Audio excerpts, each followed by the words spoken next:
Well, this is Wednesday, and you know what that means. AEWTF. What does that mean? And how many people on the roster do the Destroyer? Yeah, I mean, somebody's got to put over the PWG library. I just think that people got fooled by the blood and girls bleeding. Oh, man, those guys are awesome.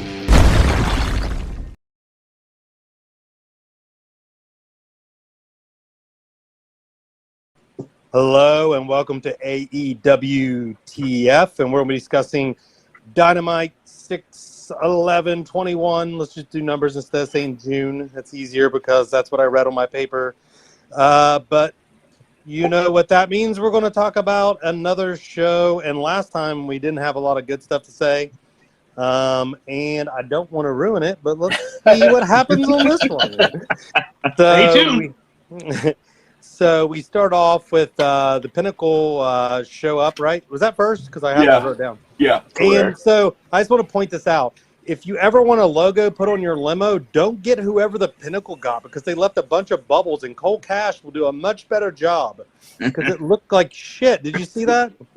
Yeah, that was a pretty half-assed job. That had to hurt you inside. I mean, they knew it was going to get destroyed. I can't blame the guy putting it on. Yeah, but God. Yeah, but have a little self-respect. Yeah, have some integrity in your work. So, unfortunately, Matt Hardy kicks off the show and announces he's going to get me mad enough on one of these shows. I'm going to give out his phone number. It's going to happen.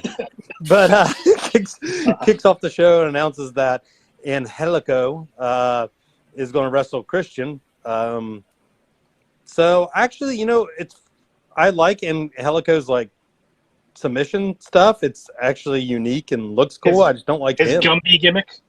Yeah, I just don't like him really. He's a lanky Chris Sabin. Is what he looks like. Chris Sabin did not work the same style though, but I see what you're saying. He does look a lot like him. Just looks wise.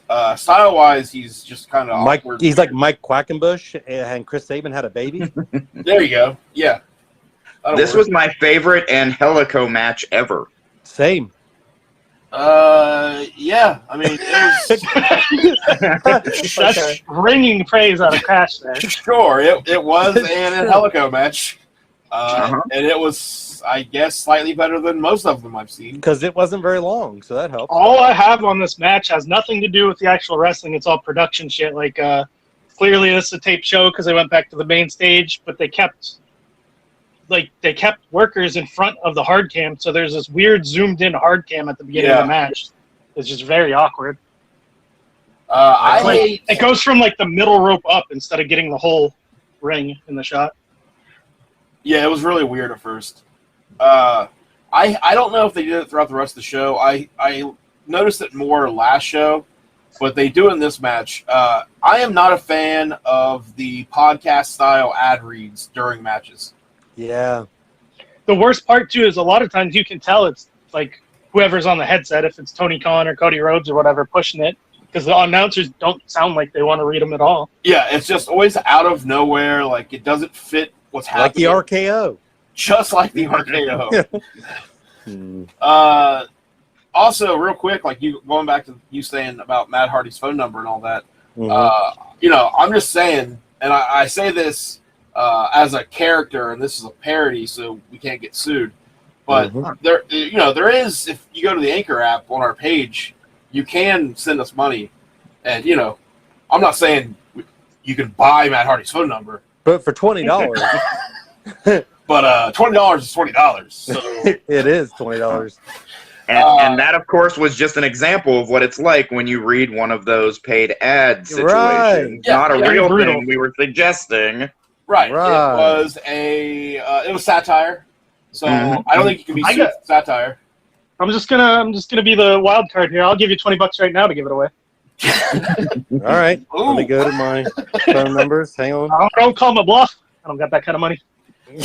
Oh.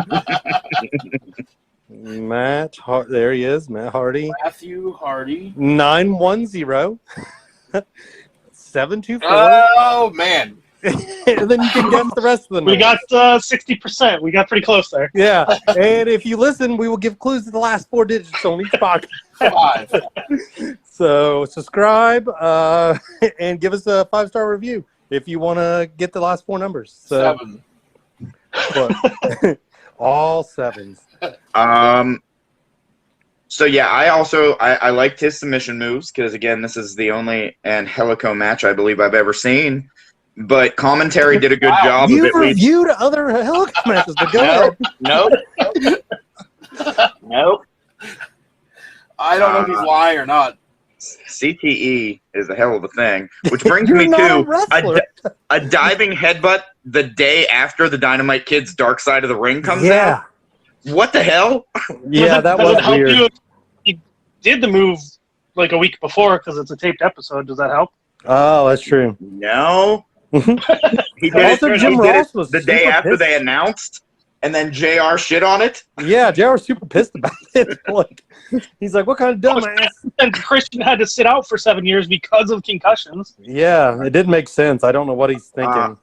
So, Angelico works the submission on the arm the entire time. Christian does a good job of selling it, even holding it when it doesn't make sense for him to be holding it.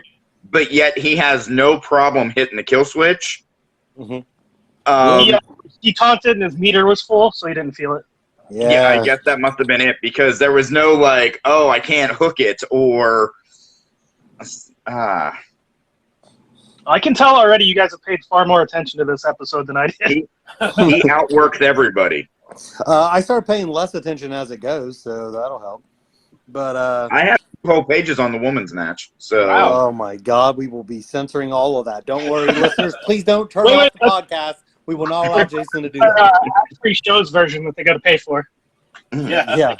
Patreon, yeah. Yeah, OnlyFans, is that? That'll work too. So Jack Evans comes in after the Christian hits the kill switch, blah, blah, blah. Matt Hardy hits him with the twist of fate. Jack Evans sells very badly on the ropes to distract until Matt Hardy gets his broken, and I don't mean character, I mean his literally broken body in there to hit the twist of fate. And then Jungle Boy makes the save. Jack Evans' spot was just sloppy as fuck. Yeah, it was.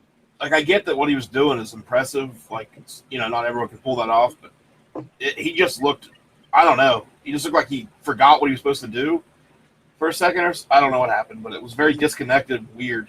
Did you guys see the Jack Evans Lance Storm stuff on the internet? Yeah, and I was actually pretty behind Jack Evans on that one. Yeah, I guess. Yeah, really. Because I really fucking am sick of Lance Storm's takes. I mean, they were doing ridiculous stuff that in ECW, so he doesn't have room to judge, but whatever. Yeah, I mean, it's funny though. He specifically does have room to judge because he threw the worst shot in the history of wrestling. Yeah, he's about the only one, but yeah. You say he has the worst chair shot in the history of wrestling? Yes. Yeah, it's god fucking awful. Especially in ECW, it's almost like if you would have planned it that way, it would have been awesome because they're gonna boo you, but he definitely didn't plan to look like a pussy. Yeah, like just don't do a chair shot. Like if you don't want to do it because you don't want to hurt somebody, just don't do one. That's why I don't do my shooting star leg drop anymore because it's a little sloppy. Yeah. Same. So this is gonna set up. It looks like fucking Christian and Matt Hardy. Yeah, because we've never seen that before. They did say they've only wrestled each other twice in singles matches ever in the history of wrestling. Really? Yes. And I assume that on the back end of this, they're going to bring Devon Dudley in. No, he's a WWE guy. Oh. I can see where you're going, though. Listen, AEW already got Mark Henry from Busted Open, so I guess they can also get Bubba. Have I am with you guys in that I don't like this and it doesn't fit, but I'm a little more forgiving just because I think the plan was Christian to move on to Ricky Starks, but he can't because he had a broken freaking neck. Yeah. True. Yeah, this does seem kind of like a redirection out of, like, just nothing else to do. No other options. The thing, so if we're going to bring in, like, the second best part of a tag team, this could be Marty Jannetty's chance for a return. Yeah. Oh, shit, son. I mean, AEW needs a good murderer on their roster. Why do I think that Jannetty would get screwed out? Because they take the second best of the second version, and it would be Al Snow. They would come in as Leaf Cassidy. That'd be hilarious. So, like, yeah, we could have got Marty Jannetty, but we went with the better of the Rockers. I just read a Marty Jannetty news story when I was looking up the results for this. He's like, my ankles are good, and the old Marty Jannetty's dead. I'm back. I'm like, what? Yeah, I he saw kill that. him too, like that other guy in fucking Georgia that he was talking about? I was thinking, Yeah, it always sounds like, killing somebody. The Fed is paying for his sobriety right now, is what it sounded like to me when I read it. They wouldn't pay for his ankle surgery for the longest time. I remember working him in 2013, and he said they wouldn't be paying for it. Wow. Who worked him first, me or you? I don't know what year I worked him. So Yours was like 2008 or 2007. Oh, Jesus. I'm Yeah, old. you worked him a long time ago. God. All right. It's weird that I know more about your career than you do. Yeah, I don't. CTE, dog. That's my gimmick. Yeah, okay. I forgot your whole career. That's how bad mine is. So next we get Death Triangle and Eddie Kingston. Nope. What? Yeah. Nope. Did I skip You something? Skipped the whole segment. I did skip a segment. Skipped but, the guy from Miami Vice debuting. yeah. So he Arn wishes he was Anderson- dressed as the guy from Miami Vice. Yeah, Arn Anderson's somehow 65-year-old son debuted. Rumor has it he was 32 out of the womb. Yeah. Yeah. He's definitely an Anderson. We don't need a DNA test. So. I love that he's carrying on Arn's fashion legacy. And his punches look great. I don't know anything else about his work, but I was like, he's for real beating the shit out of him. I legit rewound it to see if he broke his nose because I thought that QT's Marshall his nose looked a little crooked when he was sitting on the step afterwards. I was like, did he really punch him in the face? Yeah, they looked really good. He has entirely been trained by Cody and QT Marshall too. So if there's anything to praise, shockingly, it's those two to praise. Wow. Well, I no, got a quick question. DNA. First of all, the Anderson DNA will train him enough. Quick question. What has more fire and pyro? The main event at WrestleMania or Cody coming out to make an announcement about a guy no one's ever heard of? I think you know the answer to that. We all. But to be fair, the guy's name is Brock. Yeah. I so wish they would have said Cody's. First off, why did Tony make the announcement instead of Cody coming out and actually make the announcement? Well, first of all, you know how they could have worked the internet if they would have been like, and now debuting Brock. Anderson. People would have freaked out. Landerson. Landerson. So yeah, that happened, and he's going to wrestle next week. So I want to see Arn Anderson's son wrestle. So I'm game for that, I guess. I felt like QT has never cut a promo in front of a live audience that isn't paid coworkers because he just kept stopping and looking like, what do I do? They're booing. I wouldn't be surprised with that delivery if there were cue cards out there that he was looking for. Yeah. So Brock Anderson learned real quick that Cody doesn't share the special entrance with anyone, which I thought was nice. And also, like, I might just be giving Cody Rhodes and AEW's booking too much credit, but you are. Wait, I think I know where you're going. I think I'm on board. I think there's very subtle storytelling happening where Cody Rhodes really is a gigantic prick because he would not make eye contact with Brock Anderson as he was introducing him, and he kind of talked him up, but it was more like a formality. Like, he just kind of like shook his hand without looking at him, and it was kind of like, yeah, I'm doing this because it's the thing I'm supposed to do. I don't think so, because Cody's thinking about running for office here eventually. So this is why he's doing all these cookie cutter angles and stuff. That. I understand that, but you know that's dead in the water because nobody in rural Georgia is going to vote for a guy with a neck tattoo, regardless of his party affiliation. Have you been to rural Georgia? It's you have to get a neck tattoo to live there. How are you guys so easily saying rural? Yeah. Rural. Now I can't. But it's American flag. If it's American flag, that's fine in Georgia. But I do think, like, Cody's got a really good built-in heel angle where, like, if Orange Cassidy or Jungle Boy wins the belt or, like, another fan favorite, and he goes back on his word and somehow wins the title from him. I think Cody has been playing the long game that he's going to eventually turn into a massive heel and do that. And I kind of think you're right that he's been doing this shitty booking as a way to get booed when they go back on the road to turn heel. Yeah. If you go back and watch the segment, like, it almost seems like he's purposely, like, not giving a shit about Brock Anderson while trying to appear that he does. First of all, I think after that last angle, like, what live crowd is going to cheer for Cody? Right. AEW marks. Was I the only one that got excited when they said South Beach strap match and just yelled Yappa Pie at my TV? Yep. Yappa Pie, brother. I can't believe Cody hasn't brought that back yet. First of all, South Beach, is that like, are they have to lose weight, like the South Beach diet? You have to be on the South Beach diet and use a strap? Is that how it works? Well, I mean, it's Miami, and they don't own Bash at the Beach anymore, so they're doing the, what is it, Road Rager? What? Is that what they're calling it? Every episode of the July Dynamites that's on the road have pay-per-view names. The first one is Road Rager. That's very weird. Roy Rager is just Rusev versus Brian Cage in like a best of 7 series.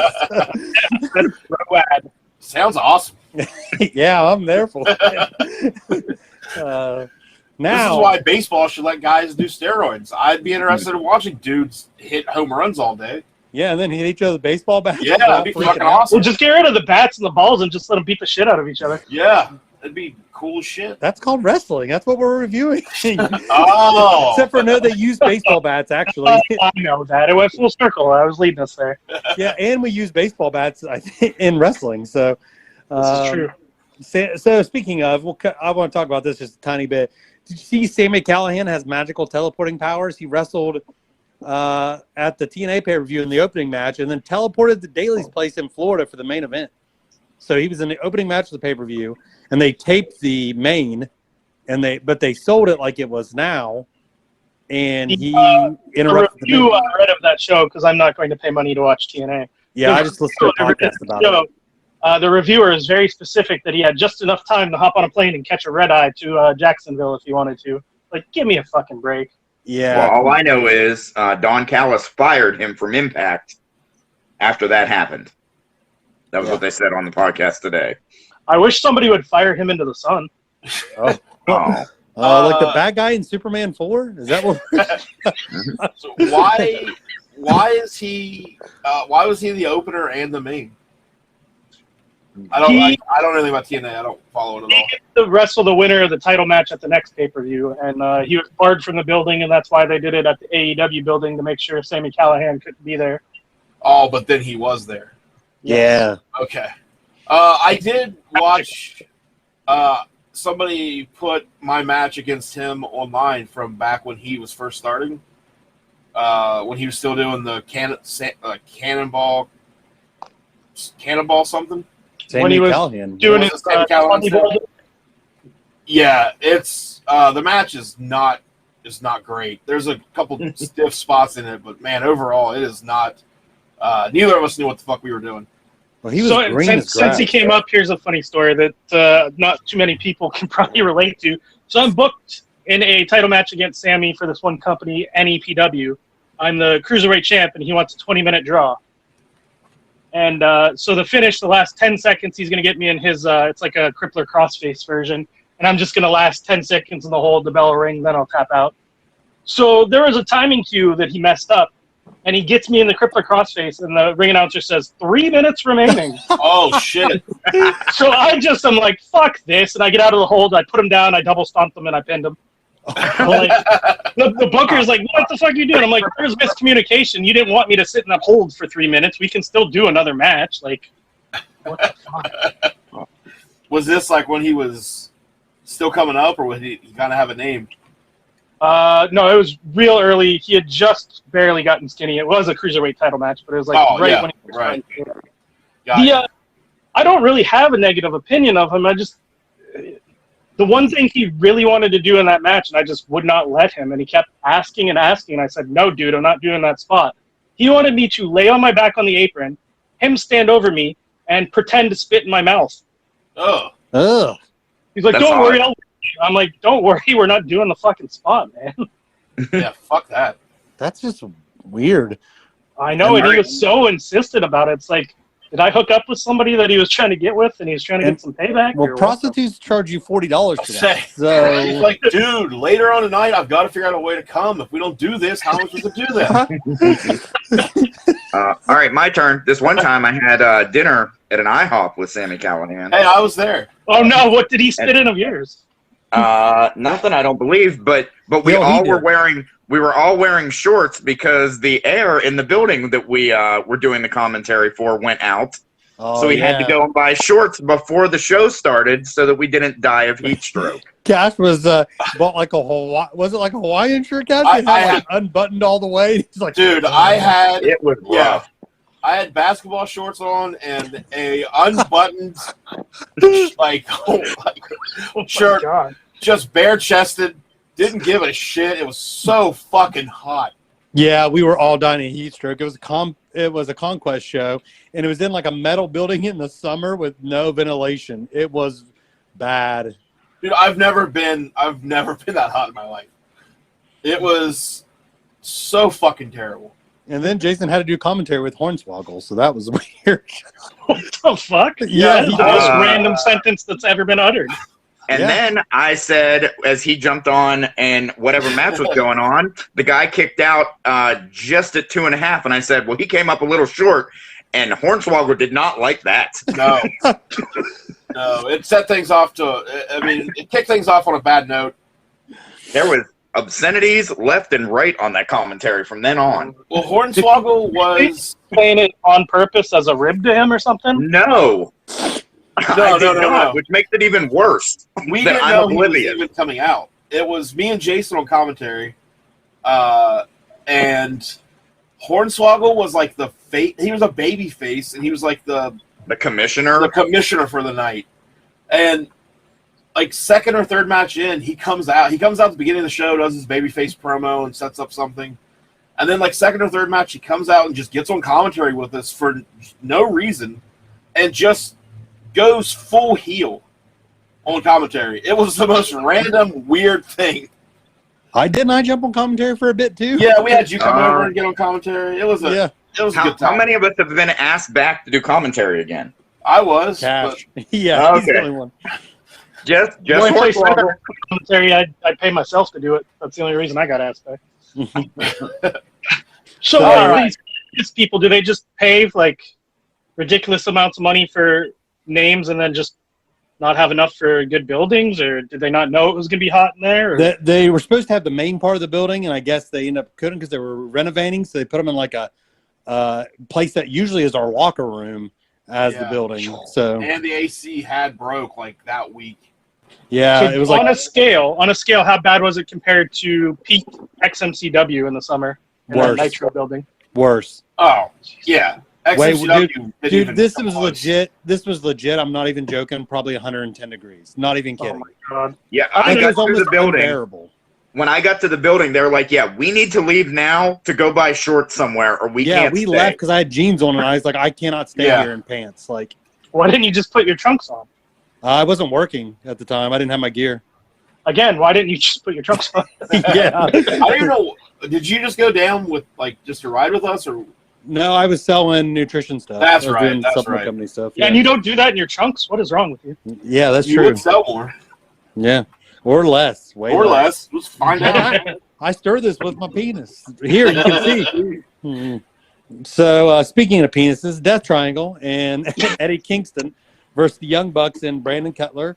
So is Brandon Cutler actually hurt, or is he just wearing that now? Is that still a thing? Like, why is he wearing that? I think it was they like he was hurt. That he took Penta's finisher and it crushed his orbital bone, and they claimed it was a real injury. I don't know if that's legit or not. Okay. But they even showed a clip of Penta hitting his move on him. Oh. It might be the new D'Lo's chest shield. Yeah, if he would do a diving headbutt like Christian, that son of a bitch, as JR would say, it would make more sense. But yeah, this match was exactly what you expected it to be. That's all I got to say about it. I was digging it. I was into it. Yeah, I mean, it wasn't bad. It was just exactly what you think it's going to be. I don't even understand what my notes are on this match. I have a bullet point, and it says dick jokes. Mm-hmm. Okay, I don't remember. I don't remember any dick jokes either. So the match gets started, and they're shooting off their streamers and all this stuff, and JR just says, "What the hell is going on?" Like, he was so upset that the match just did not start. Well, it's time. It's time for his medicine. It's Fridays. I know that Omega had the theory about the you guys Bucks keep talking. I'm going to pee while you talk, so go ahead. Great. Put the phone down so we can hear it. The theory about the Bucks being the Sting people on the ramp, but I guess Nick decided he wanted to get hair plugs, and the best way for us not to notice that was to go ahead and dye his hair that strange color, so we'd be more concerned about the hair dye than about the fact that he now has more hair. If that's what actually happened, he's a genius. Like, I honestly, I was like, he looks like he has more hair now than he did before, and all that you can really notice is the fact that it's dyed. But it's also dyed the exact same color as his scalp, so maybe it just makes his head look fuller because it's his that could be skin too. color. There was a sweet double stomp straight to the taint at one point during the match. Yeah. Oh, yeah. That Penta was like, "He's not. You got to move him so I can get this just right."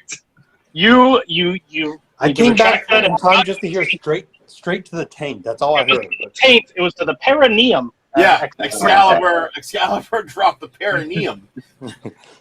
Which is the actual medical term for the taint. Yeah. I thought that was pretty classy on his part.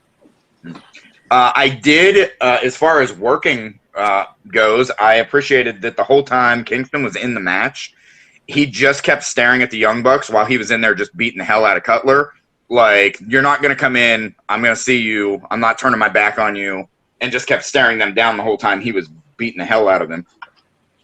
Yeah, I thought the match was really good. I thought I really liked that, like, Kingston and Pac had to, like, make shit work, and they kept teasing that they were gonna fuck up and one was gonna cost them the match. And I had definitely assumed they were going to let the Bucks win again, and that's what was going to be the reason. Eddie Kingston was good at getting over that fact that, like, sometimes guys don't get that over well. They do either too much or not enough.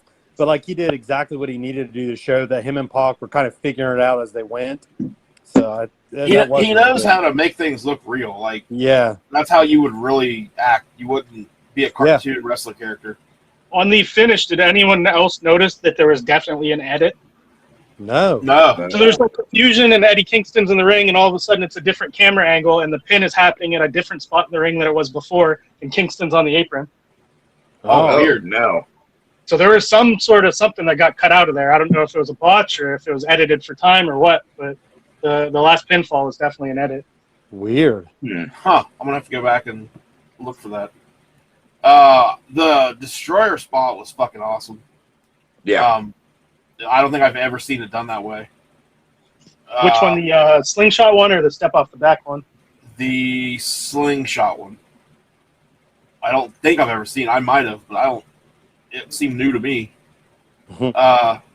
I love that Tony Schiavone continues to be absolutely appalled by the price of things that the Young Bucks and their associates wear.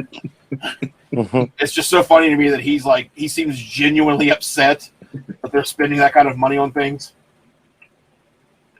I forget what it was he got mad about this time. Well, he's got 5 kids. He's like, I got 5 kids. I can't. I mean, it was for him to complain about money when he's got those giant diamond ass earrings in. It was when Cutler went to hit, I forget who, either Penta or Pac with the camera, and missed or whatever. But I guess he did it in the last show or something like that. And Tony's talking about the cost, how much that camera costs, and he's just very upset that it was so expensive. It was probably Tony Khan in his ear telling him to say that. God damn it, it's a $5,000 camera. Don't you do that. So it's kind of surprising they put Pac, Penta, and Kingston over. But yeah, but at least they had. I mean, I kind of figured that they would, if they didn't do Kingston accidentally fucked up and we're going to get Kingston and Pac, or the opposite, that they were going to have them pin Brandon Cutler. So on the results I'm reading here, are they called this or just someone put this in the results? The Elite Insurgents come out to attack? Is that a thing? Nah, that's not a thing. Somebody's just putting their own fucking spin on it. Okay, I was like, I don't, but yeah, out comes Gallows and Who's Anderson and blah blah blah. I think the word Did you- insurgent just means like members or like dedicated members or something like that. Yeah. You guys all watched the Impact in 60, all about Doc Gallows, right? Who and what now? I sent you guys all a text Yeah, he on did. Access. They do the weekly. It's Impact in 60, and it's normally just something like 1 week it was the Lucha Brothers, so it's just an hour of Lucha Brothers matches. Oh, I This do remember week- this text. This week was Doc Gallows. Yeah, I How many definitely did watch that. matches of his did they have?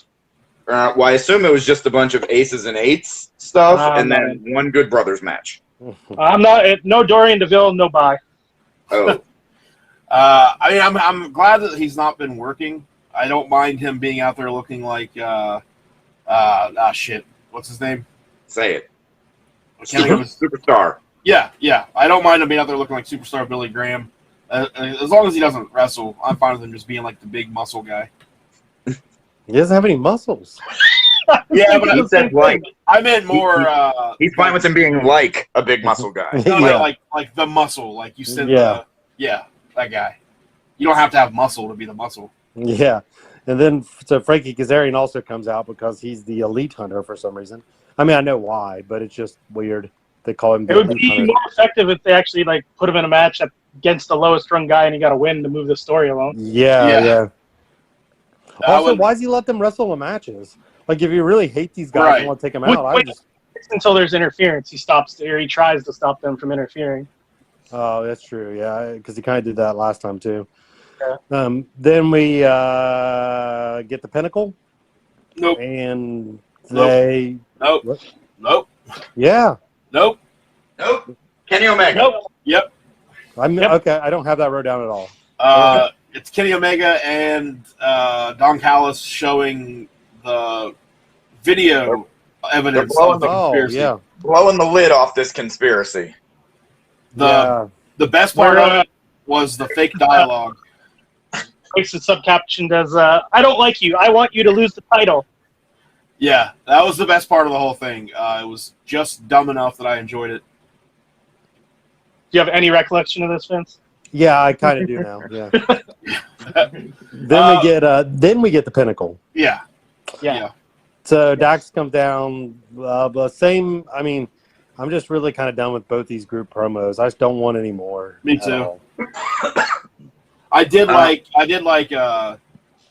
what's his name? I don't know their names in AEW. Which one's not Dax? Cash. Cash Wheeler? Yes. Okay. I did like his I don't have kids or family, so I don't give a shit about yours. I did like that line a lot. But yeah, I'm pretty over this whole back and forth. The Santana and Ortiz spray painted El Barto. So awesome. I have that in my notes. Also, the fact that Wardlow can also talk is, man, he's going to be a star. Yeah, if you guys, so anybody listening, if you didn't watch AEW Elevation, go back and watch. He's the opener this week against, I don't know, some random dude. And he murders him. He murdered a man in a wrestling ring. It is awesome. It's legal because it was scripted murder. Exactly. You're about to say national television, but technically Right. It's not, yeah. International. National. Internet. Yeah, there you go. International. Internet. The dude, so he hits he has the guy up on the top rope, kind of like draped off the top rope, and kind of raises him up, and then as he's falling, he gives him like a knee to the face, and it looks awesome. But the guy sells it. He stays hanging stomach first on the ropes, with his head just smashed into the ring. It looks like he might be dead. He might have legitimately died. I wish that wasn't his finish, though. I don't like that finish. Is that his actual finish? Yeah. I think he beats Jobbers with it, but doesn't he use the big F5 when he's working a normal Yeah, guy? I thought so. I thought he quit using the F5, though. Oh, this is if this is what he tried to do to Dustin Rhodes a while back, I think it was. Yeah. Then this time it looked like I suppose it's supposed to, because it looked awesome. It is kind of a weird move to use as a finisher, though. The only note I had about the Pinnacle promo was that they used a different camera angle, and so it was a lot closer on each guy as they talked. It was like a fisheye lens almost. That and as each guy got done with their thing, he smoothly stepped back so the next guy could step up, just like a great Motown band or a boy band. It was sweet. If they get headsets and do the 3 count. I don't think you would survive if I told Wardlow that you just said they were like a boy band. Did you see the shirts they were wearing? Where do these guys shop for these shirts? All of them. Just tell them that Jason said that Wardlow's the lead pip. Yes. He'll be okay with that. Oh, yeah. All better. Yeah, so then it cuts to Jericho and the Inner Circle out at the limo, which is pretty good Attitude Era stuff. Agree. So I've drove fork trucks, and I've never had a fork truck that strong in my life, and I've drove a lot of fork trucks. So like they hollowed that's the fastest fork truck ever and the strongest. Like usually it's like does not do any of that, but it was the best fork truck ever. Picked that limo right the fuck up. Yeah. This would have been really fun to film, I think. Like it would have been awesome to be a part of the segment. Yeah. For one of those dudes. But it was fine. Like you said though, like I'm just kind of over the every week back and forth in ring promos, which I know that's part of wrestling, but just too much. We get it. You guys don't like each other. Fight. I think it's weird too because the entirety of the feud is promos and then the pay-per-view match. They haven't done any like, hey, let's take Shawn Spears and have him work Sammy this week, and then 2 weeks later at the tag teams. They haven't done any of that yet. Yeah, I don't really. I think that would mix up the formula enough to where it didn't seem as stale. Yeah, I kind of. Oh, go ahead. I was gonna say, I guess they get to work Elevation and Dark and stuff. These guys need to work more if they're going to get better, especially guys like Sammy and like Wardlow. And Wardlow, of course, working Elevation, but guys don't get to wrestle that much. Especially like even when AEW's back on the road, they still only tape 1 show a week. Yeah, that's what I was thinking. Like last week, like I know that the main event had like Nick Camarado. I know it had a new guy in it. But the main event did get the wrestle, but that wasn't this way. Oh, I see what you're saying. Never mind. Right. What? The tag team, the main event that we love. They're awesome dudes. Yeah, I got you. We'll put them over. Duke again. But yeah, like it's nice to have guys like Dustin Rhodes on your roster, I guess, and Matt Hardy and Christian. But like some of these dudes that are younger could use the ring time. Yeah. And be more, and work guys that are more their age. And I'm gonna go totally the opposite. All right, so when I started the business and I was married to Zach Proctor for the first year of my career, how good did I get? Yeah, you don't get better working guys on your same level. You get better I guess I mean like at least closer to like. He means they can push them. I think like push them, athletically and physically in the ring. Like if you work Sting, you'll learn something, but you're not going to get like a lot of ring rust off and get to try a lot of stuff. You're going to be. But who are you going to get a lot of ring rust off working 1 time a week though? Like it's they need to work. It's just not enough. Yeah, just not enough. Well, and then like still going to do house shows, even though nobody fucking goes to house shows anymore. But it's practice for the guys to stay sharp. Yeah. Well, then sadly, like some of these dudes, like the old timers, like it really exposes how small wrestlers are now. It like on Elevation this week, Dustin Rhodes is in a tag match. It's him and what's the guy Lee Johnson against against 2 random guys, and Dustin Rhodes is just a giant compared to everybody else, and he's like selling and bumping for people, and it just doesn't look good. The one time on Dynamite they had a match back near when they started. It was MJF versus Billy Gunn that had the same issue. Oh man, yeah. That'd be bad. Like it's good that you get to work guys with that kind of experience and all that, but fuck, like it really like I was watching on NXT the other night when Adam Cole had Karrion Kross, like Karrion Kross was on his knees. Adam Cole was punching him. Karrion Kross was Adam Cole's height on his knees. Right. Adam Cole looked like a tiny child fighting a grown adult man. And it just really like I guess we're to the point where like we need to figure out if guys are going to be big or what we're doing. Like, do we need weight divisions? No, God no. It's It's wrestling, man. The mix up of styles and sizes would what make things interesting. I know. If you want, Styles make fights, as JR would say. are you advocating for like we can only have hairless men under 5'8" wrestle each other? Yeah. Hairless man. Why hairless? Nick Combrado is like a big, bulky, fucking hairy dude. He's in there with Dustin. Like, sure, he's not as tall as Dustin, but are you saying that he shouldn't be in there? Yeah, but I mean, I don't know where the obviously, hairless Nick still came Combrado from. looks a hell of a lot more close to being able to be in the ring with Dustin Rhodes than like tiny little ass Adam Cole would.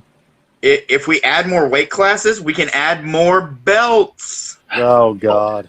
Like I'm not saying it's a bad thing overall. I just think there's sometimes when like you get these like Billy Gunn, like he's so fucking big, and it just shows how small wrestlers are these days. Is all I'm saying. But I know, but the alternative is like you have this person with a lot of name, identity, and value to put somebody over. You just not do it because he's tall. Who are you talking Yeah. about? Billy Gunn. Billy Gunn. I mean, does he really have value at this point? Well, I also- don't need to debate that. The idea is more of a Well, also here's the issue: is that like if Billy Gunn was a new character on this show, we would make him a monster. But in WWE, he was like a regular sized dude, so he worked like that his entire career for like 25 years. So now he's in this place where he's a monster, and he still works like he's the size of everybody else. So that's also why it's weird. Is Billy Gunn wrestles, and he's used to bumping for guys, so he would bump for Triple H and The Rock because they were all the same size, you know. But it doesn't. It's just weird whenever he's in there with MJF now, and that's, you know, throws everything off. But also, speaking of little guys, we get Darby Allin. Says he's not replacing Sting for some reason. And I know this was pre-taped, but they kept like talking over each other worse than we do. It was the most charismatic promo in the history of the company. What are you talking about? Hey, Why- man, I'd like it if you didn't come next week. So, like, you want me to come next week? All right, brother, What? pound it. And then Sting Whoa. just stands there with his fist out, like, come on, man, I respect Fist you. me. Fist me. Sting. the fade out. They just kept talking into the fade out. Yeah, this they should have just taken 3 more minutes and reshot it. Yeah. I don't know. Yeah. First of all, can we add the fist me Sting to our opening of our show? 'Cause, so then we get a Evil Uno video talking about Brody. Yeah, so they're still, like we talked about last week, they're still using Brody's like memory for the TNT championship. Like, I don't know how that. There is a promo package for every member of the Dark Order and how they are tied to Brody so that they can fight for the TV title. Are they? Is that And going to Luke. have an ending? Are they actually going to give someone the title for like Brody's memory, or are they just going to all lose and that's it? We just move on. 'Cause I Maybe don't the see any of plan them. is all of them to lose until Adam Page, who's kind of like the default leader, is the one to beat Miro for the TNT title. That would be good. That'd be really good. Yeah. That'd be great. Yeah. Okay. I'm Well, happy with that. I- I just hope there's a plan of some sort. Wasn't the video? Wasn't that it more like kind of like what Brody's impact was on the TNT title, or did I miss? No, it was all about Evil It was Uno. about and Evil Brody's Uno. Oh, okay. Wanting to make Brody proud. Yeah. Okay. He didn't. Thanks for the spoilers, Jason. Oh. But he didn't. And Miro is awesome. Like, he just comes out and I'm like, this guy's awesome. Yeah. I wonder if he fucked his hand up on that ring post. Yeah, So- I have that down as a note that looks so fucking good. Yeah, Yeah, dude. if not, then it was great work on his part. I wonder if that ring post I got had that fucked as a note, up. too. That's what I'm worried about, that ring. That ring post has a family. I did that once in a match and fucked my hand up. Like I couldn't like hold anything or grip anything for about 3 weeks. The smart way to do that spot is you're going for a chop. That way you don't break your goddamn hand. It's just a slap. Man, Yeah. I don't know. I'm bad about slapping like the ring post or the floor. Like if I took the tornado DDT from Mathis on the floor off the post and I like chopped the floor and I thought I broke every finger on my hand. So even the chop sucks. Yeah, Miro hit it fucking hard. So and then he sold it really well. I mean, I don't know. It might have just been it actually hurt, but I thought I liked the layout of the match. I thought they did a pretty decent job. Like there was no chance in hell Uno was going to win. So here's the part I didn't like. So after so I get what they were going for with the Dark Order coming out, and you have a monster reeling, and he wouldn't stay on him. He just kept letting him get up to feed into stuff. But if you're like got him reeling, like hit stuff, stay on him, instead of just being like, overselling with the Dark Order and waiting. I just think it makes more sense if you're going to beat Miro and to make it look more believable. Like, start stacking shit on him. Start really hitting. I think what they're going for, and I don't know if they quite hit it, but I think what they're going for is he's so shocked that he was actually getting offense in that he was like, oh my God, what's happening? Yeah. I think that was, but that doesn't make me believe he's going to win. If they want me to believe he stands a chance, I think they should, I did not like how the turnbuckle thing was done. I thought it was like way too obvious, and then the actual bump, the kick out, Miro had to like leap halfway across the ring to hit the turnbuckle. Yeah, he did. It was definitely he had to reach out to get that one. And like when he sets it up and he rips the pad off, it's like, 5, you're such a piece of shit. Oh, let me just rip this turnbuckle pad off and throw it lightly. Like it was so obvious to me that was going to be the finish. This was one of two things on this episode that I thought would have been way better in front of a live crowd, like an actual crowd. Agree. Also, is it too much to ask Miro to beat up -1? Is that too much to ask? Shit, I think we just figured out what the ending of the story is in 13 Yeah. There you go. for the TNT title. I love that as soon as he won, or that as he was like bent back with Uno, he's just like looking at -1 and mocking him. And then I wish he would quit doing the thing like that, though. His submission. The backpack hug. That's all. Yeah, it really the backpack hug is his finish. Yeah. If he turned it into if he went ahead and just like he could start it the way he usually does, but then turn it into a dragon sleeper even. Yeah, something like that's not a thing. Like a backpack pull on your chin. Like I don't know why he started doing like that, but I just love that he's a bastard. Like he's just such an asshole. No, that's Pac. That's Pac, yeah. But like Miro, I've never seen Pac get into the face. I just got an email from Pac's lawyers. Thanks, Gash. No problem. No problem. Can you understand any of the weird British words? No, it's something I think this is from a chimney sweep. Hello, Vance. Wait, his lawyer is a go-go? Yeah, it's a go-go. Yeah, why would it be? You think British people can't be lawyers? You're racist? First of all, there's only that's a British island. There can't be more than a dozen of them, so they got to all have multiple jobs. Being born in a place isn't a race. That's something a racist would say. That's the opposite of what a racist Check would say. and mate. I don't know. Getting a little alt-righty in here. If it means anything, at the pay-per-view, JR kept talking about how he was a proud Welshman from Wales. Until Excalibur. And he was like, yeah, no, he's not.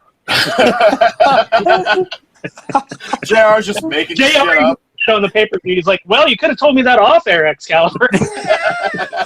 And Excalibur's like, well, I'm scared that Pac would beat the shit out of me if I didn't correct you.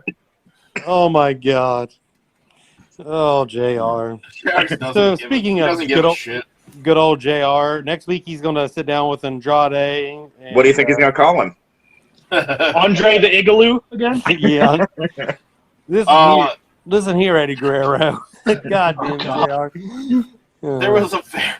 So, did you guys notice how they pitched to this vignette of Andrade? No.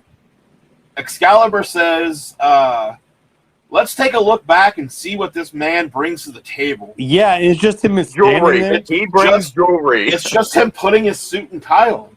That's what he brings. Yeah. But I thought they were going to show what he brings to the table is obviously swag. I thought it was going to be AAA clips because I heard that and I was like, oh, cool. They're going to get some. They probably have some clips from AAA. Yeah, when he said, let's take a look back, I was like, ooh. Yeah. This is cool. What there are no AAA clips of him without a mask, though. I think that would probably confuse people more than. Yeah, true. Well, his gold chain is his mask. So, I mean, this is the company that runs half their angles on a YouTube show. So. And then expects crowds to know what's happening. So I don't know if they would. I think they would assume crowds would know who he is in the mask. You just deep fake his face onto the mask. That's the thing, right? Yeah. Why is it Tony got- Khan has that kind of money. His ears are blue and sparkly. Huh. So then Tony introduces Kenny Omega and Don Callis. I spaced out mostly during this. I don't remember this promo. My only note is woof. Yeah, I actually started looking at Instagram and could not pay attention to it. I think this could have really benefited from an actual crowd, just to get behind Jungle Boy, because like he's not going to be able to do this on his own with promos. And I feel like Omega tells us that. Yeah, You're he not good does at promos. say it. this wasn't. Oh, I think it was nice that they got Matthew from Botchamania. You talk too much. Saying. Yeah, Right, they did. yeah. That was definitely for smart marks to pop. I don't know. I'm hoping Kenny Omega eventually drops the weird, goofy shtick. I refuse to let us talk about Jade Cargill promo. Again, we're going to move on. Can I talk about her No. manager and how he doesn't fit with her whatsoever because she's He supposed to be doesn't. this high end and he's like the lowest class looking lawyer. Yeah, We need to watch what we say because I'm pretty sure he's about to be on a show that one of the four of us is about to work. Oh, is it me? It's not me. it's not me. So Is he really going to be on a show I'm working? And I can tell you exactly what his role will be. He's going to be the evil lawyer, so the good lawyer that's funding the show can walk tall. Oh, That is all exactly right. what it is. You got it. Oh, man. So, wait, Called this guy's a worker. Yeah, he's fully trained by Hawkins and Ryder. Oh, okay. I had no idea Yeah, who he was. He's trained part at of the their same place podcast. that he trained at the same place MJF and Chris Statlander and all that. Oh, okay. Yeah, I had no clue who this dude was. Yeah, this promo was just meaningless. It served no purpose whatsoever. Hey, in case you all didn't know, she's that bitch. Yeah. Okay. Cool. God. You owe me money now. Yeah. And now I owe her money. Apparently they copyrighted that. Yeah. Moving on to another promo that didn't fucking matter. Yeah, Scorpio Sky and Ethan Page. You call them by their tag team name. Yeah, they said their tag team name twice. So Men of the Year? Yes. Ugh. Sorry. yeah, this sucks. I'm done with them as a team. Moving on. Lance Moving Archer on. beat up Chandler Hopkins, believe This it or is my not. favorite match of the night. Man, they almost did a squash right. Yeah. Like, we didn't need the knee to the face. Nope. It just didn't need to happen. It I like would have how- been. I will say that I did like that he just stormed off and didn't give a Yeah, I was shit. going to say, Right. I like how it was like a beat the clock challenge, and Lance Archer was like, I got to get the hell out of here. Like, I got a plane to catch. He was That's like, what I mean. Everything else was really good. Like they just didn't need to throw that little knee in there. But that's just nitpicking. And then for yeah, some reason, Archer said, I'm better than this. I'm not even staying around for the ref to raise my hand. Yeah. Jake for sure did though. some reason the wingmen get to talk, and they're going to throw down the gauntlet against Orange Cassidy for some reason. Yep. Don't give a shit about this promo either. What? But it has Benoni in it, and a knockoff Ziggler, and a 70s porn understudy, and a guy that might have been a second-tier blue-collar comedian. I think that's Larry the their Cable entire group. guy. Larry the Cable guy. He does look like him. Benoni looked like all week people have just been punching him in the face. That I have been in my dreams, but I didn't think it was actually affecting him. I think He had like I had Freddy Krueger powers. he had like weird. Kind of had a black eye. He had like bruises on his cheek. Like, Oh, wait till you see his undercarriage. What I did to it. but they all looked like they were from like they had been healing at different. Like one looked like it was there for about a week. One I looked sleep kinda every fresh. night. So what am I?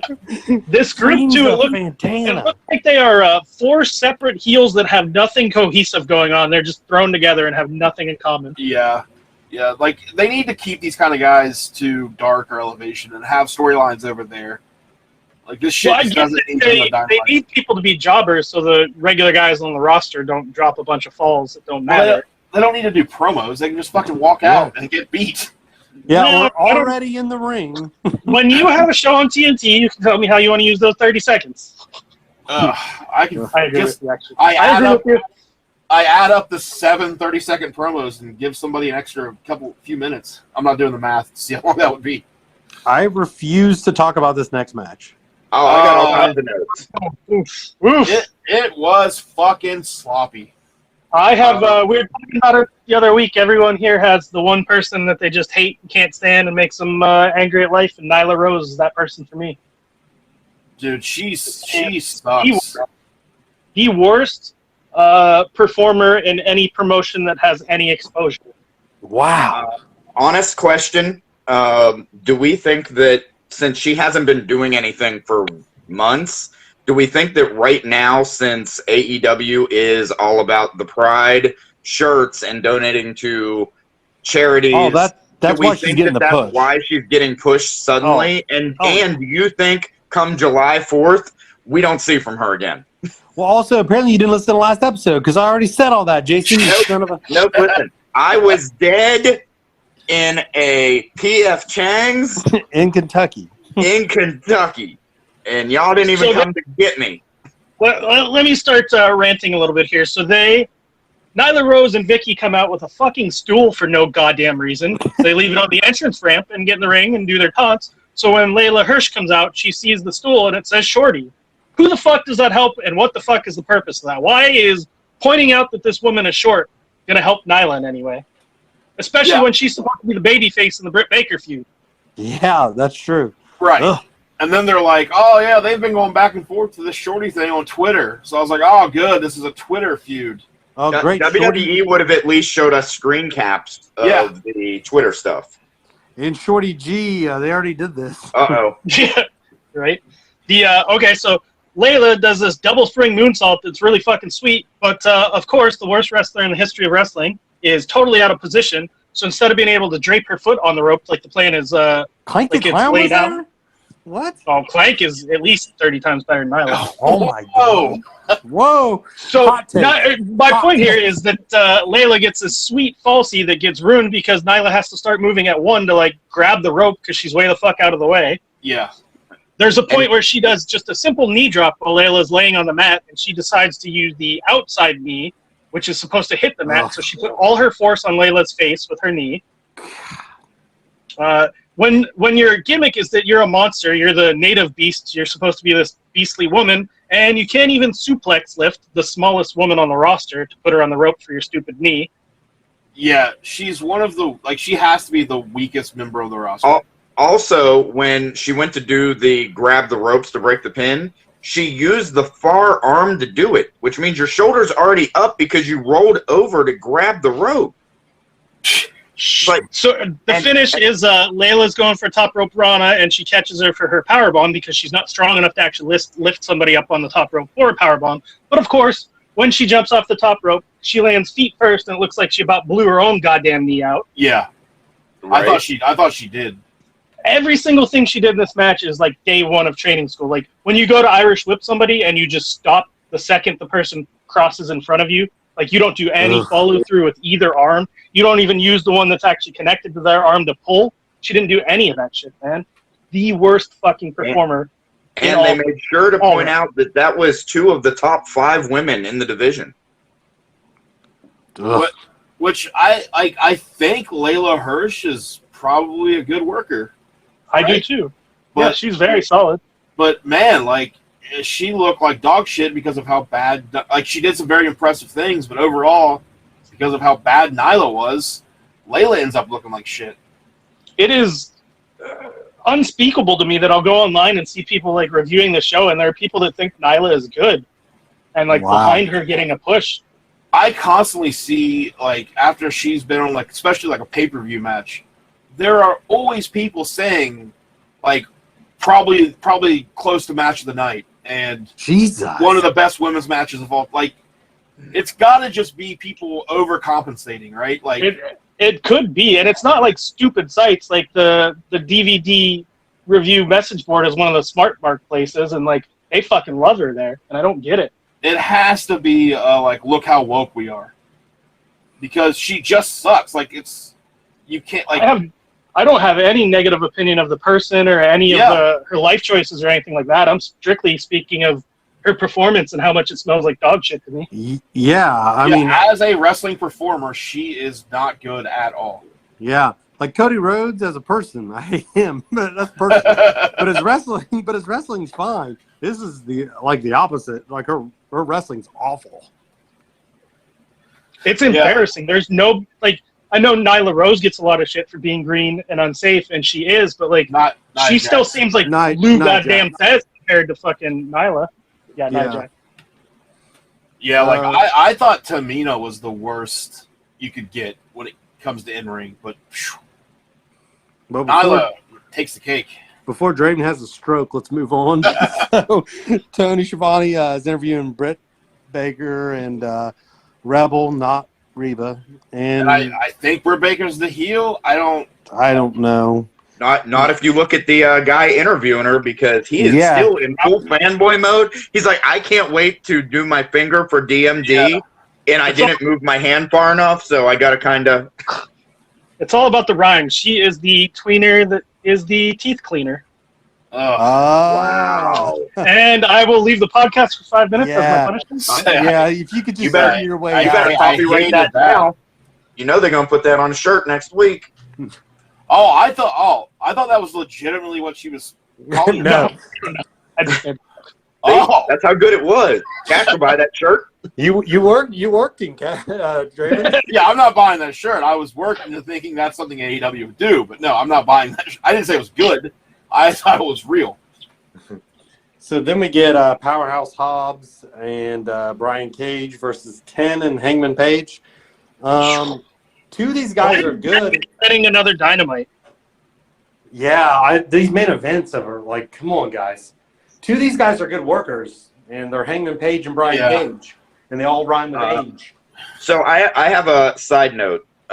Speaking of the main event, the last couple weeks with the show being on later, one of those random videos that came up on one of the wrestling Facebook sites had things you might not have known about the way Raw used to be back in the day. The main event was always first because they wanted to make sure that any of the younger kids would be able to watch the event, just like they used to do with the Saturday night's main event. They'd have the Hogan match first, and then the squashes later. Do you think that's what they're doing? Because the Bucks are always in the first match? Last week's episode, did you? What? We talked about this, actually, in the last episode. When I'm not on it, I don't care. Yeah, but we had the same theory, which is funny because we had the same theory. It's exactly what we said last time. And in all honesty, no, I did listen to the first half of it while I was working on financial reports. That is true. Which is our biggest audience. But once my workday got done, I was like, the hell with this. This is only good for background when I'm doing financials. Don't say that to where the people listening know that, and then they realize, well, if they made it this far into the podcast, they know what this is about. Where's all my hotel people at? But, yeah, so this match was just, it was okay because Adam Page is good. Did you move your location to inside a shower? I did not. Yeah, you sound very echoey. I picked up my phone. Let me set it back down. Why are you touching it? Does that help? Yeah. Okay. Yeah, actually. This was like, depending on who was in the ring, this was two different matches. Exactly, When Adam Page and Brian Cage were in the ring, it was awesome. And, like, everything, what's the word I'm looking for? Clicked. Flowed well. Yeah, it clicked. Everything was just really good. They have great chemistry. And then as soon as Hobbs and 10 got in, good God. It was like just trainees. I don't know how green either guy is, but fuck. It did not look good. I believe both of them are 3 years or less experience. Man, they should look a little better. Like, this was... Hobbs normally does come off better than he did in this match, but he was quite sloppy in this one. Adam Page is just fucking awesome. Like, the dude just busts out a standing shooting star casually. I can't believe how over he is. And like when AEW first started, I was like, how the fuck is this one of the elite guys? Like, It's gone full circle because everybody was fucking furious when the initial title match was Jericho versus Adam Page, and now everyone's fucking begging for Adam Page to have a title match again. Which, kudos to AEW for being able to do that kind of build for a guy. Right. Or it's just he's so good that it naturally is happening. But yeah, I mean he's going to be a megastar. Yeah, I look forward to seeing who has one of the Transformers in the background. I heard that. That was a motorcycle riding by my house. Oh, I thought it was Optimus Prime joining the podcast. Friend of the show, Optimus Prime. Yeah, we're going to have to edit all that out. We can't afford that. We will owe royalties out the ass. Somebody said the Jade catchphrase. Optimus Prime now. Jason said, "I'm that bitch." Oh, now you said it.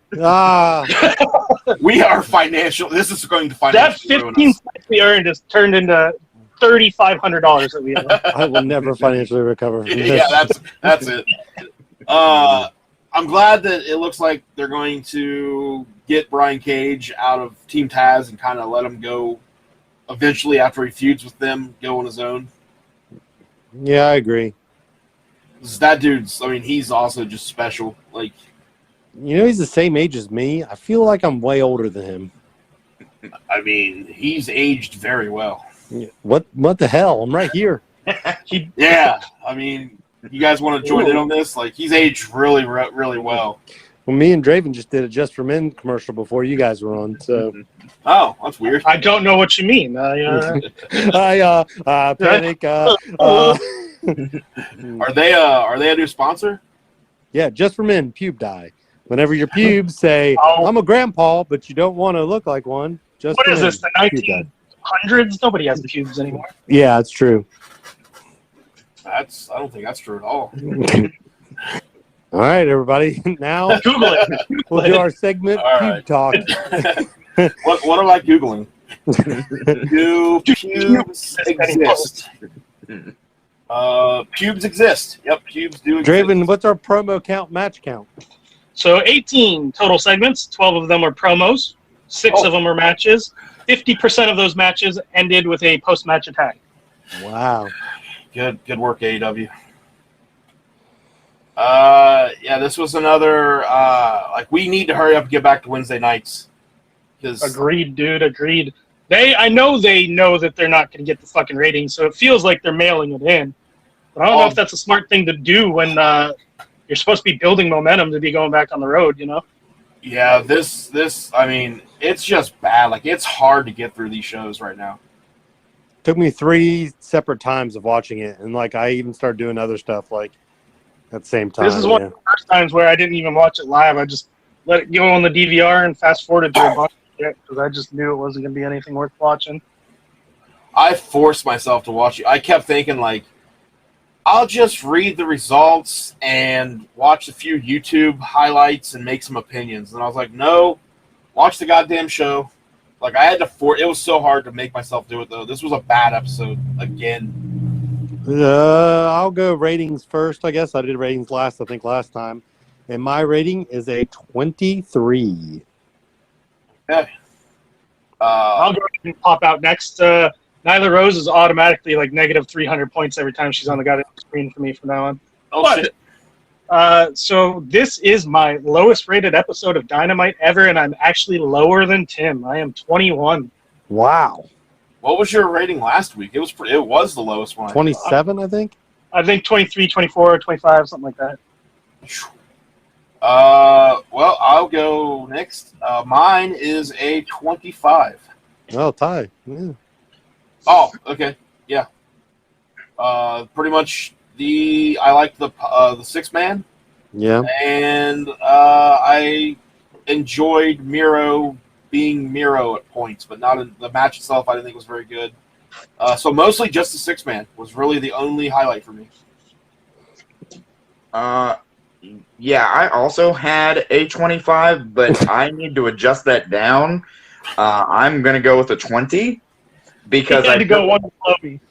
But yeah, you can't be. I will go 22 so that Omega can have the lowest. But had I been on the podcast last week, my rating was a 15. So by looking at my notes from last week just now, I'm like, comparing the two shows, they weren't nearly that far apart. So a 22. How many more of these Fridays do we got? I do not have high hopes because the Friday episode this week was taped at the same batch these last two episodes were taped at. We did 3 that night. Then we got a live Saturday for the Jungle Boy and Kenny Omega match, and then a taped Saturday, and then finally they're back to Wednesdays. All right. Well, that first live Saturday show might be good. What time's it on? I think it starts at 10 p.m. on Saturday, though. Oh. It might be 8, but I think it's 10. I'm 100% sure. Some of us are old people. Yeah, who the hell stays up that late on a Saturday night? Yeah. It's called a DVR. Every single human being owns one. I actually don't. But I have YouTube TV. It's the internet DVR, so. But so you do. I don't own it. Google owns it. I just use it. I just lease it. Yeah. All right. I will amend my. Everyone has access to it. Yeah, I have access to it. There you go. Yeah. So we got one more Friday. You said. One Friday, 2 Saturdays, but one of the Saturdays is live. All right. Let's hope that live Saturday kind of gives us a high point until we get back to Wednesdays. Or the end of this next episode could be a mass suicide, so stay tuned. Right. Or we've decided this whole podcast I don't know. I knew Draven idea. was going to put that over more than anybody. How many people does it require until it's a mass suicide? I think it's enough. What is the official number of a mass? Yeah, so just 4? I think a mass shooting is 4. Let's not. Yeah.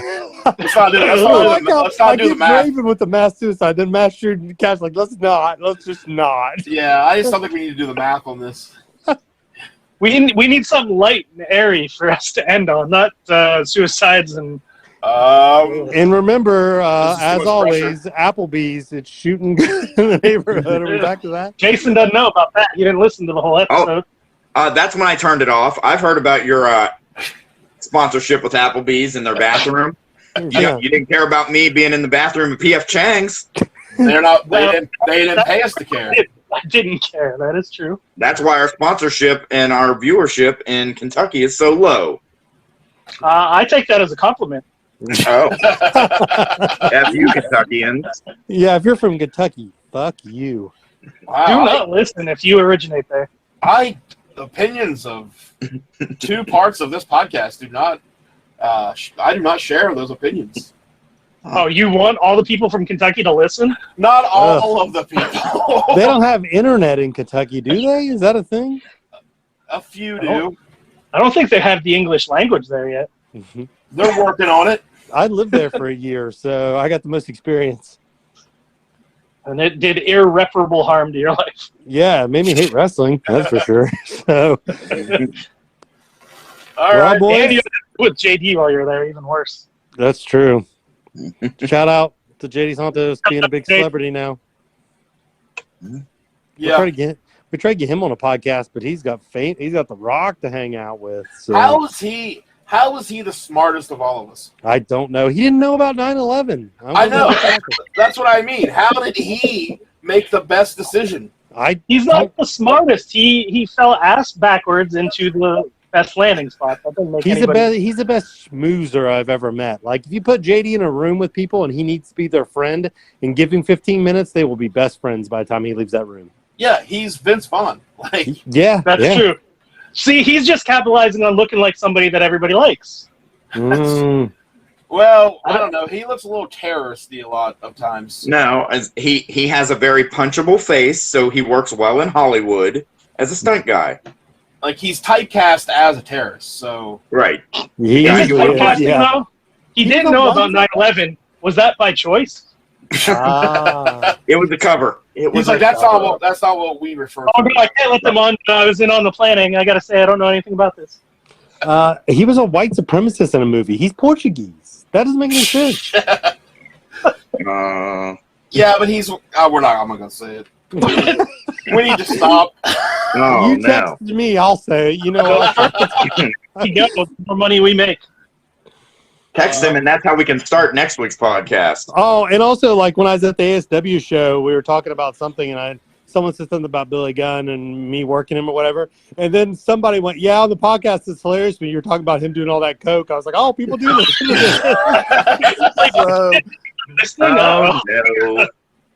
So there you go. Well, I'm glad we can. What are those last 4 digits then? Title. I'd have to go back. Hang on, I think I still got it. I do have it up. 3146. You got the first one right. I also have it up. 3275. Nope. You got the last one right. Oh my God. 3685. Oh, I didn't say it. I'm not going to say how close that was, but real good job. We are somewhere between 90 to 100% sure that Matt Hardy is going to get some hits. Okay, you got one of those numbers wrong, but I'm not going to say which one because then it only leaves 9 possibilities. So Yeah. it's out there. I've played a lot of Resident Evil. I've had to do a lot of these little. I'm not gonna go find the shit. I'm just gonna cheat and break. Have you played a lot of Resident Evil, or are you just a creeper with? That's I can't be both. True. Ah, there we go. Sponsored by Creepy Weirdos. All right, if you guys talk to me. Matt, if any listeners talk to Matt Hardy, tell him we said hey. So And we love him, and we want him to stop wrestling for his own well-being. yeah. Tell him that if he Now, pays wait. me, I will job for his children. Cash, they can call in and leave us a message telling us about. Oh yeah, that thing. Yeah.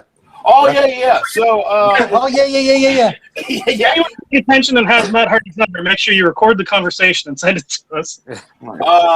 It's barely an inconvenience. You can go to anchor.fm/AEWTF-cast, and there is a button on there that says message, and you guys can send us a voice recorded message, and just let us know. Like, I don't care. Like, what do you guys want? Like, just anything, really, right? Yeah. I mean, We- animal noises will Single one accept. on the show. We will play every single one on the show. Whatever you say, we'll make it through. Yeah, because we really have no standards. None. Zero. Oh no. If some of you can at least keep it wrestling related. Or not. Yeah. Don't listen to him.